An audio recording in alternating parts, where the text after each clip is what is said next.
They cracked her ribs in front of 100 people for a customs error she didn't commit. Her husband tried to intervene and got his jaw broken. The crowd watched like it was entertainment. One man, aisle 9, paused reaching for honey-dried meat, blinked once, then vanished. He hadn't spoken in years, but that wasn't the scary part. The scary part was he'd never needed to. The market was humming before it happened. Shuttles buzzed overhead in the orbiting trade moon of Orav 7, a commercial hub halfway between Earth's last colony cluster and the neutral sectors of the galactic core. It was supposed to be safe. It was supposed to be fair. But nothing about what happened that afternoon matched the promise painted on the welcome signs. The elderly Earth couple John and Elma Trask had come to sell heritage artifacts, simple Earth crafts, and vintage memory cubes. They'd passed 4 separate inspections. All green. All clear. Until Enforcer Captain Vess rolled up with his squad. Teeth white, armor cleaner than his record. He was the kind of man who loved justice, but only if he was holding the hammer. He barked out charges of smuggling restricted Earth tech. Never mind that the so-called contraband was a music box that played Beethoven. Vess shouted for compliance. Elma didn't move fast enough. She winced from her arthritis, reached too slow, and Vess slammed her against their booth wall, pinning her with a force field brace. Her ribs cracked. The sound was sickening. John cried out, rushed forward, and caught a gauntlet punch across the jaw. He collapsed, bleeding, gasping, teeth scattered across polished tiles. The onlookers didn't help. Some flinched. Most didn't move. A few recorded it. One even laughed. The couple screamed, pleaded, swore they'd done nothing wrong. Vess smiled and raised his baton. That's when someone moved, just not toward them. In the shadowed edge of aisle 9, where imported goods and preserved meat hung in silent rows, a man froze. No name tag. No sound. Just a man in a brown hooded cloak, face barely visible. He'd reached for a tin of honey-dried meat, but stopped. No breathing. No twitch. No words. Just still. Enforcer Kellen brushed past him moments later, sneering as he turned and saw the silent figure. Out of the way, mute. Or are you just another scared Earthcrawler? The man didn't react. He blinked once. That was it. Then he turned, slow and deliberate, and walked into the back corridor. No one noticed the faint pulse of light around his wrist. No one heard the quiet chirp. So soft it vanished under the market noise. 37 seconds later, the Earth couple was dragged off. Their crafts were incinerated on site. Elma sobbed the whole time. John tried to stand, bleeding from the mouth. Their belongings were never returned. The enforcers laughed it off, called it corrective protocol. But behind the market, in the ventilation access shaft 3 levels deep, the man in the cloak had already shed the outer robe. The fingers that now gripped the narrow pipe were bare, old scars crisscrossed like topography maps. A short blade, ceramic and dull gray, slid silently from a thigh holster. It was unmarked, not because he was sloppy, but because nothing on it was built by the known arms manufacturers. Not anymore. He had built it himself. Because trust was a luxury for operatives who left no files behind. The name Silus Reeve had not been spoken aloud in 9 years. Not since Earth locked his record under 17 layers of encryption and classified the Sector Hades incident as plasma drift loss. That's what they told the public. A drift loss. What really happened involved 68 high command targets, 6 assassination squads, and 1 man who disappeared from orbit without authorization. Earth Command called it a betrayal. Silus called it peacekeeping. He'd vanished after that. No trace. No comms. Until now. Protocol Z9 had been buried in the deepest subroutines of his bio-linked neural slate. Meant to be locked forever unless triggered by 4 distinct biometric cues. Empathy spike, injustice witnessed, memory recall of trauma, and visual recognition of civilian harm. The incident at the market? It tripped all 4. Inside the shaft, he pressed 1 palm against the metallic wall. A faint vibration answered him. Security grid scan complete. His internal HUD lit up faintly in his cornea. 1 word flashed silently in the corner. Unlocked. Far above, in the enforcer compound, Commander Pell reviewed the video logs. He paused the footage where Kellen mocked the silent man, zoomed in, tried to enhance the face. All he got was static blur. He grunted, tapped a note for AI refinement, then leaned back in his chair. Cowards. All of M. Earth's breeding victims now. He would never say another word again. That night, the compound was sealed. No alarms. No breaches. No violence. But in the morning, Pell was missing. His armor was folded neatly on his bunk, down to the boots. His comm link had a single new entry, a timestamped message from 9 hours earlier. It read, "First drop. Don't lose count." Silus never announced himself. That wasn't his style. He wasn't a statement. He was a reset button. And when civilians were harmed under false protocol, he didn't just wake up. He made sure the ones responsible wished they hadn't. The rest of the enforcer unit scrambled. They checked logs, scrubbed ship manifests, even reran background scans of every civilian in the market. Nothing. No ID. No trace. But deep in the data logs, hidden in a subroutine nobody had touched in years, an analyst found a record. 5 seconds of corrupted footage. A man standing perfectly still. Too still. Even when the camera moved. His image stayed fixed, like it was burned in. And just before the clip cut out, his head turned directly toward the camera. No expression. Just watching. Kellen recognized him. His hands trembled as he reviewed the clip again. "I thought he was dead," he whispered. Someone in the room asked, "Who?" Kellen swallowed hard. "Silus Reeve." They didn't laugh. No one spoke. Not because they believed in ghosts, but because they knew, deep down, ghosts don't need to knock. They just show up when justice forgets its job. And this time, the ghost wasn't coming to haunt. He was coming to correct. 3 days after Commander Pell vanished, the enforcer unit locked down the entire southern sector of the moon base. They weren't just afraid. They were confused. Pell wasn't the kind of man to disappear. He was brutal, loud, always present, always making sure others knew he had power. His bunk was untouched, his uniform folded, his boots lined with surgical precision. There was no breach, no sound, no trace. And the only thing left behind was that cryptic message. First drop. Don't lose count. No one knew what that meant. Some thought it was a warning. Others thought it was a prank. But when Enforcer Jarek, Pell's second-in-command, went missing 22 hours later, nobody laughed. Jarek hadn't even been on base. He'd gone off-world for leave, visiting the mining station orbiting Varnock. He never checked in.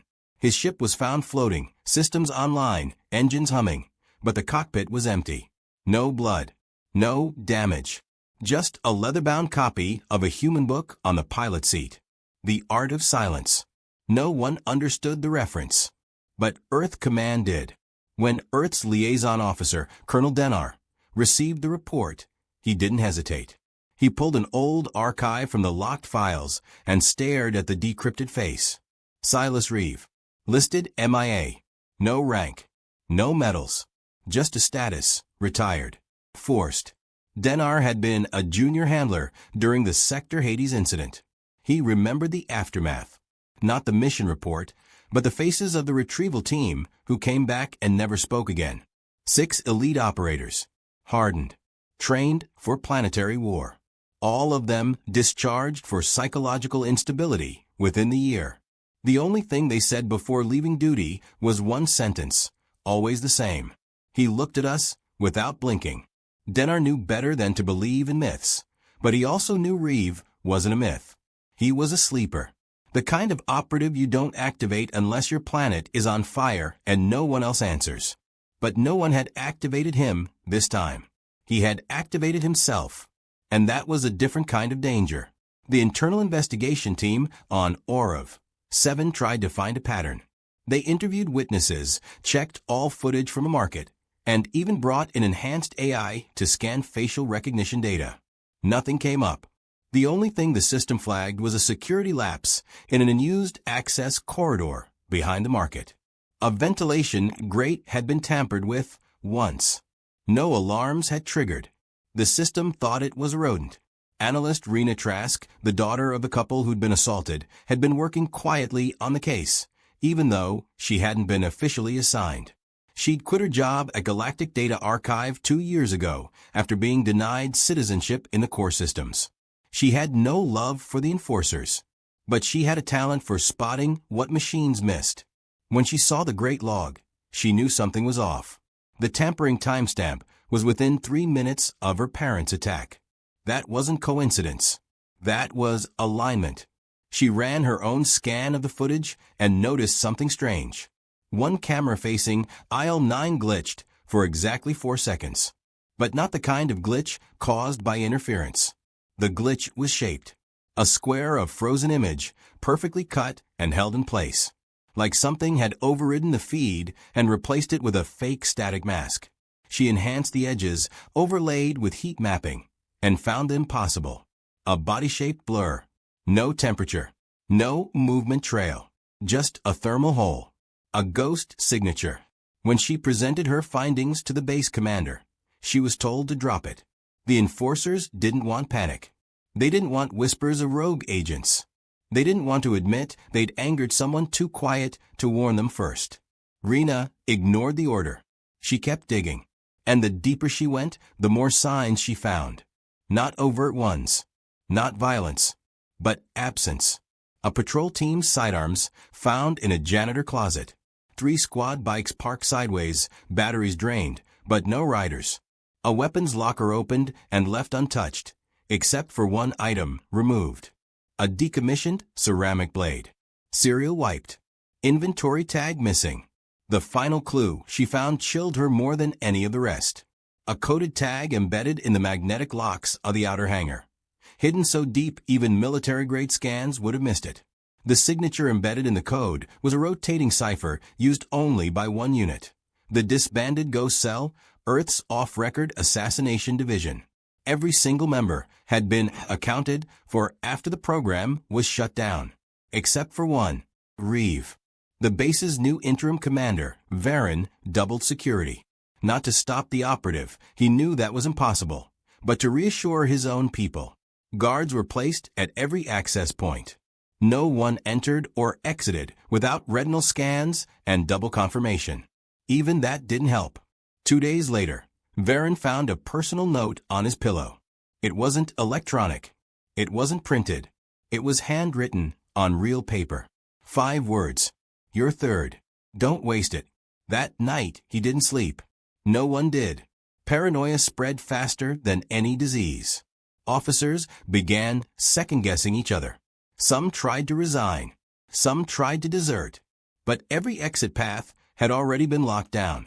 Quietly. From the inside.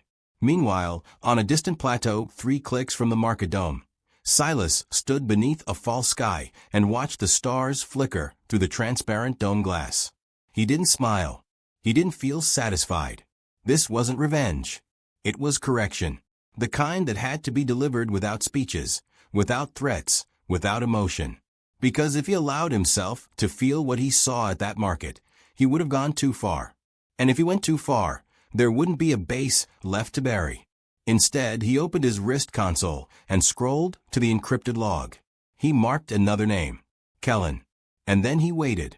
Not because he had to, but because timing was part of the lesson. You don't just remove bad men. You make them watch each other disappear until justice stops being a word and becomes a countdown.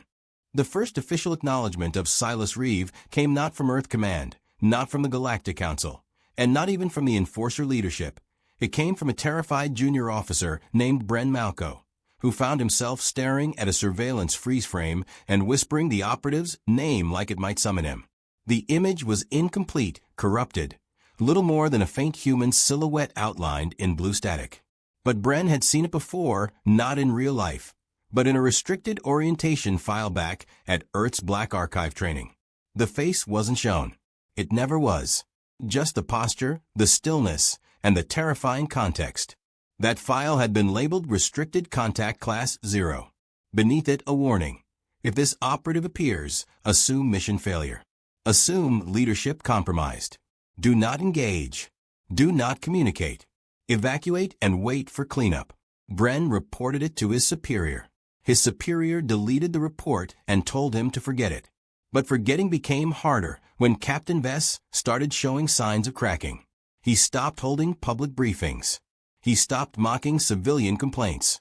He refused to sleep in his quarters and instead rotated between unlisted bunkrooms. Security footage caught him sleeping with one eye open, literally a chemical enhancer keeping his right eyelid fixed, just barely apart.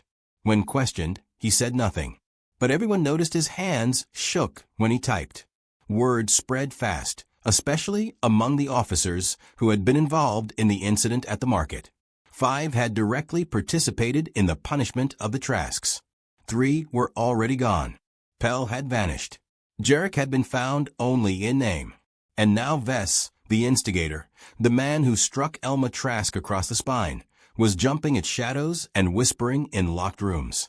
Someone posted a new nickname on the mess hall wall. The Quiet Countdown. No one laughed.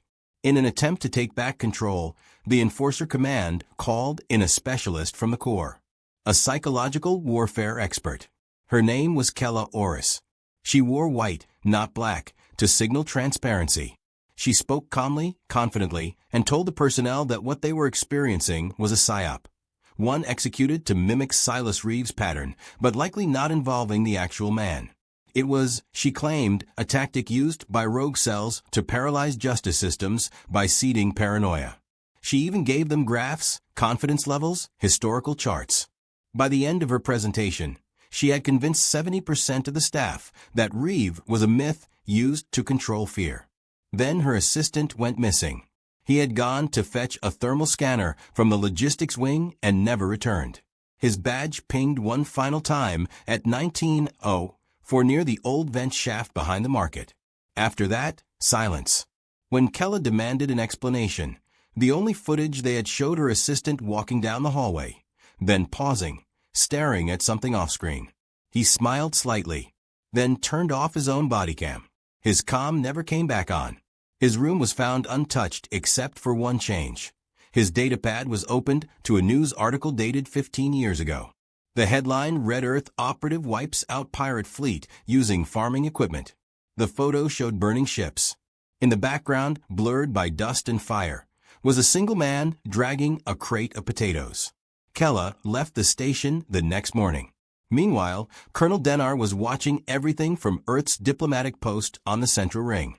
He said nothing publicly, but he accessed an off-grid terminal and sent a single encrypted message to an address that hadn't responded in 9 years. The message read only this: not military, not strategic. They were just kind. Please don't erase us all. He waited 6 hours. No reply came, but someone else did respond. On the Aura of 7 Stations public communication board, a civilian feed normally used for local trades and job postings, a new message appeared. It was anonymous, unsignable, and untraceable. It read, simply, "If you call this justice, I will teach you shame." The post was taken down in 4 minutes. It had already been screenshot over 1,400 times. The fear transformed after that. No longer was it about who would disappear next. It became something worse. Now they began asking who had been marked and didn't even know it. Officers started confessing to crimes they weren't being asked about. One officer returned 3 illegal bribe payments to the accounts he had stolen from. Another dropped his weapon in the middle of his patrol and walked off duty, straight into the civilian quarters, asking for forgiveness. He was found crying in a hallway, saying he didn't want to be next. He wasn't. That night, a different officer vanished instead, the one who had laughed the loudest when Elma Trask screamed. Rena Trask watched all of this from afar, still locked out of official access, still considered a non-essential observer. But she was more than that now. Her parents were recovering. Her mother's bones were mending with the help of off-world medics, all funded by anonymous donations.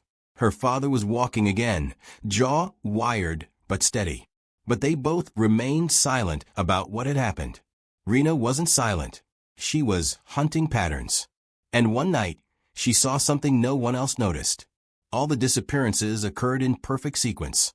3 days, then 2 again, then 1. The intervals weren't random. They were a rhythm, and she suspected it wasn't meant to induce chaos. It was meant to force reflection. The longer you had, the worse your guilt. She plotted it, graphed it, and sent her findings to Colonel Dennar. He didn't respond in words. But an hour later, she received a private access key to a locked Earth intelligence file. It held only 3 lines. Reeve was not silence. He was the warning before the noise. If he moves, it's already too late.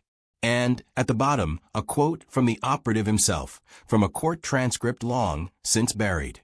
When they asked him why he disobeyed a direct order to spare a war criminal's life, he said, "I follow orders. I follow them to the letter. But I don't follow cowards." Now the enforcers understood the truth. Silus Reeve hadn't gone rogue. He hadn't broken protocol. He had become protocol. And he was executing it, one guilty soul at a time. It started with a video. Not from any official news source, not from any verified account, but from a civilian who had unknowingly caught something unimaginable during a late shift cleaning the outer dome glass. The footage showed an enforcer officer standing alone just outside the barracks, holding a datapad, looking panicked. Then came the flicker.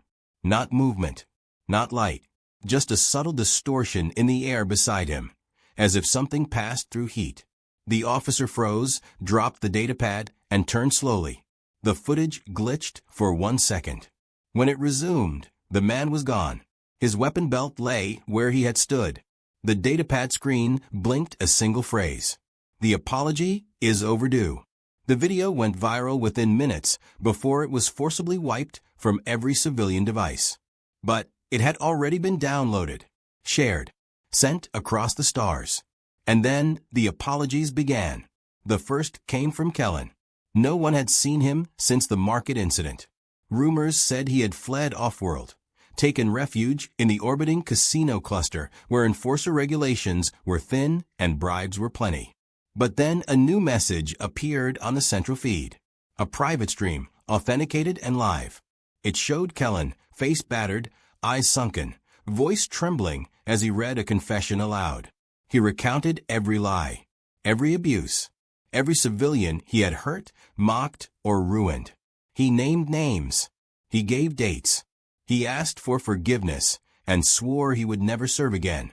The background was unclear, but somewhere distant, something hummed.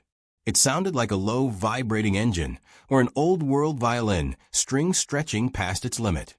After the confession ended, the stream cut to black. Kellen was found hours later in a supply pod floating just outside planetary orbit, unharmed but strapped in with a safety note tied around his chest. "This one gets to learn." Then came 2 more. Neither were live, but both were real. Apologies streamed in from enforcers who had remained silent during the Trask assault. One sobbed through his words, the other barely whispered. They were tired, not of hiding, but of waiting for the shadow. They confessed not to avoid consequence, but to be free from the dread. They wanted peace, even if it meant punishment. Those who watched the videos were split. Some mocked, others cried. But all of them understood one thing. This was not a manhunt. This was a reckoning. And it did not require weapons to work. The patrols began shortening their shifts. Officers started refusing night watch. Some left weapons behind entirely, fearing their own gear might be used against them. A few even turned to religious symbols, wearing old earth crosses, lunar beads, or ancient family emblems over their armor plates like talismans. None of them knew if Silus Reeve respected faith. They just hoped he might respect sincerity. One squad found themselves trapped in their own barracks for 6 hours when all the doors malfunctioned at once. The tech logs showed no fault, just a remote override labeled Reavoth 0, a term that didn't exist in any protocol database. When the doors finally opened, the only change was the squad's armory. Every weapon had been arranged on the floor into the word reflect. No ammo, no force, just a message made of metal. In the background of all this, Rena Trask continued her work. She had stopped trying to warn the enforcers. She knew now that those who needed to learn would. The rest would simply vanish. Her parents had improved greatly since their relocation. Elma had begun walking short distances again. John had regained partial speech. And every morning, without fail, they received 2 packages. One contained earth-grown tea leaves. The other, handwritten poems. No signature. No return address. Just verses about stillness, courage, silence, and justice. One mentioned a dog. Another recalled a garden in Lisbon. Both matched stories her mother had told once. Quiet, forgotten memories never uploaded or shared. Someone had remembered. Someone who had never spoken to them directly, but had been watching. Not out of vengeance. Out of loyalty. One evening, while standing on the upper platform of the dome, Rena saw a man across the glass. Distant, motionless, cloaked. She tried to raise her calm, but by the time she looked again, he was gone. She never mentioned it to her parents. She simply stood there longer, whispering thank you into the wind. Meanwhile, back at the Enforcer base, a new incident occurred. One that marked a shift in tone. Captain Vess, now paranoid beyond recognition, had locked himself inside a command module and refused all outside contact. Food was delivered through a drone system. Communications were monitored through AI only. He spoke to no one. But that wasn't what drew attention. It was what happened next. The drone returned one evening with something extra attached. A paper envelope. It should have triggered every alarm. But it didn't. Inside was a single strip of cloth. Enforcer-grade material. Blood-stained. The cloth had been folded into a shape. An origami swan. No message. No explanation. But everyone knew what it meant. It was over. Vess was next. Hours later, the alarms finally triggered. His module had gone offline. The door was sealed from the inside. When they broke in, the room was empty. Not a trace. Not even the chair. Just the origami swan still resting on the console, unmoved. The final shift came when Silus visited the couple. Not directly. Not with sound or announcement. But with gesture. That morning, Elma opened their door to find a small wooden box resting just outside. Inside was a memory cube. The old kind. Civilian grade. When activated, it projected a moment from years ago, a dusty earth path, a younger Elma feeding a stray dog from her garden fence. The footage had been recorded from a distance, silently. A moment no one else had ever seen. A moment someone had remembered. John activated the cube a second time and saw another scene. A burning battlefield. Alien wreckage strewn across a broken plain. One man standing among it, dragging a crate of potatoes. He wasn't smiling. He wasn't bleeding. He was just alone working. They never told anyone about the cube.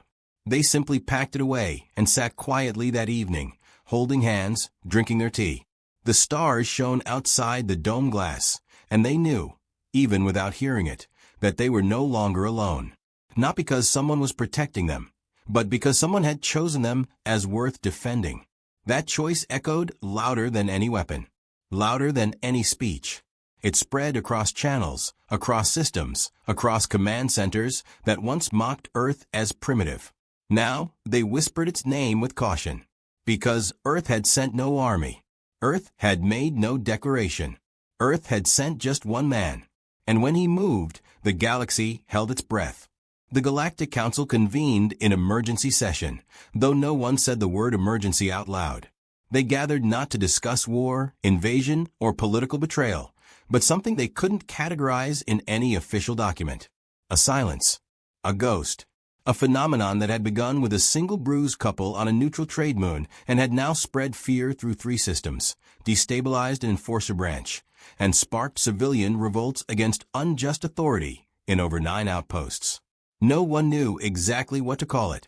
Some still insisted it was a rogue operative acting alone. Others, the quieter ones with more to lose, began whispering the possibility that this wasn't just one man. That it was a signal. A reawakening of Earth's buried claws. The high chairwoman opened the floor with a tremor in her voice barely masked by protocol. The files submitted ahead of the session were sealed, encrypted, and delivered by hand through off-grid runners. Denar stood to speak. He wore no uniform, just a plain dark coat and an expression carved from exhaustion. He began not with facts, but with a memory.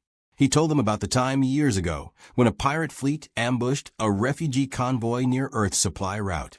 How Earth responded not with a navy, but with one man who arrived disguised as a maintenance worker. How the fleet was found drifting, disabled, stripped of weapons, with every pirate unconscious in their own bunks. He told them how the only thing found left behind was a single ration crate filled with potatoes and a note that read they fired first. No one had believed it then. But now, with the recent incidents across Operative 7 and beyond, they were starting to believe. The debate raged for hours. Some counselors demanded that Earth retrieve the Operative and detain him. Others called that suggestion suicidal. One delegate asked what laws applied to someone who had not actually killed anyone in this campaign. The disappearances had left no bodies, no footage, no confirmed deaths, just shame. Shame and memory, a force that operated not by violence, but by removing the illusion of safety from those who abuse their power. Meanwhile, on Operative 7, a simulation was underway. The Council had secretly staged a scenario meant to bait Silus Reeve. They planted a civilian actor and staged a fake punishment under tightly controlled conditions. Cameras lined the corridors. Guards were posted in layers. The trap was not meant to kill, just to expose. But by morning, the control room was locked from the inside. Not physically, digitally. Every door sealed. Every screen displaying the same phrase in white text over black. Stop making martyrs. The footage from the staged punishment had been deleted. In its place was a playback of the enforcer officers themselves watching the simulation on repeat, faces slowly contorting in discomfort, knowing it had all been for show. When the control room was finally accessed, everything was intact. Every person unharmed. But every weapon had been replaced with farming tools. The message was clear. They were being taught, not hunted. Taught to remember what justice was supposed to be. Taught to feel the weight of their uniforms. Not for defense, but for abuse. And the lesson was spreading faster than any law. Back at the council chamber, Dennar received a private notification on his slate. It contained no data, no origin signature, just an image. A hand-drawn sketch of a market. An elderly couple standing beside a booth. A man standing in the background, faceless, cloaked, quiet. He closed the message. He understood what it meant. The story had reached its natural conclusion. The warning had been issued. The galaxy had heard it. And now it was time to decide whether to listen or resist. 2 days later, Silus sent his first and only direct transmission. It was short. A wideband pulse intercepted by every system tuned to civilian frequencies. Just text, broadcast once and never repeated. Civilians are not your practice targets. Next time, I won't leave you breathing. There was no signature, no location, but it came with coordinates. A small farm moon long abandoned, now refitted as a sanctuary. The Trasks were relocated there, along with others who had suffered under false enforcement. A place without flags, without ranks, just silence, growing things, and safety. Rena stood on the landing platform when her parents arrived. She had left the data sphere, left the terminals, left the council's endless stammering. She wore gloves and carried seed packets. Her father smiled for the first time in weeks. Her mother walked without assistance. And over the horizon, near the edge of the field, a figure stood watching. When she blinked, he was gone. But a small wooden carving remained near the gate. A dog, its tail up, its ears crooked. A moment remembered. The Enforcer Division on Operative 7 was officially disbanded 1 week later. Not by force, by abandonment. The officers resigned, the weapons stored, the protocols dissolved. A message was left on the command post wall, scratched into the steel with a blade that left no debris. It's not fear. It's memory. Across the stars, whispers grew. Not of Earth's power, or its weapons, or its strategy, but of its ability to endure, to wait. And when patience turned to action, it would not come with warning shots. It would come with one step, one man, one quiet correction. And the fear was not of destruction. The fear was of judgment, the kind that can't be outrun. In the years that followed, the name Silus Reeve became a cautionary tale told in officer academies, buried in non-official briefings. Do not provoke. Do not assume. Do not forget that sometimes silence is not surrender.